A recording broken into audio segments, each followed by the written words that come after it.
what are the odds you're able to take whatever device you're filming on right now and walk it around and show me a bit around that float? Yeah, no, absolutely, for sure. We'll take you around and I'll make sure that we have this. So the helicopter that we have going on here, it's actually made out of parsley. Canada's very own Coding for Veterans is returning to Pasadena, California to take part in the iconic Rose Bowl parade on New Year's Day. Last year was the first time this nonprofit was in the parade, and it remains the only Canadian float taking part. The team sending us this footage of the work underway to get this year's float show ready.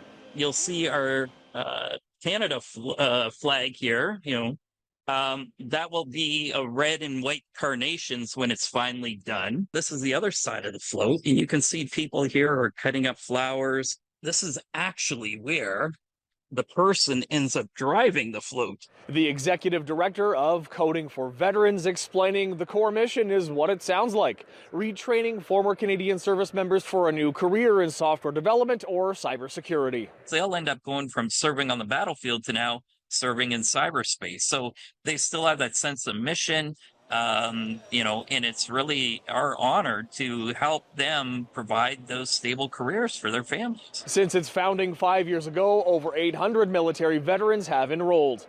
Aaron, Alex, and Daniel are three of them. Daniel Huska explaining he always planned on leaving the military in 2021 and wanted something that would still challenge him. Even joining the military itself, you kind of have to you're put in an entirely new environment. You have to learn a bunch of new skills. You almost have to learn a new language, especially when you're talking on the radio. So I wanted that experience again. In Aaron Tomlinson's case, he was released following an injury. Suddenly his life looked very different, and now he says he's relieved to see a new path taking shape. Nervous and excited. I mean, that's the only way that you can feel. Stepping into the unknown. And Alex de Montmorency explaining the military life stopped being a good fit with his family life. He decided to try something new and is almost done with the program. So I'm in like the final stretch, and I have no regrets.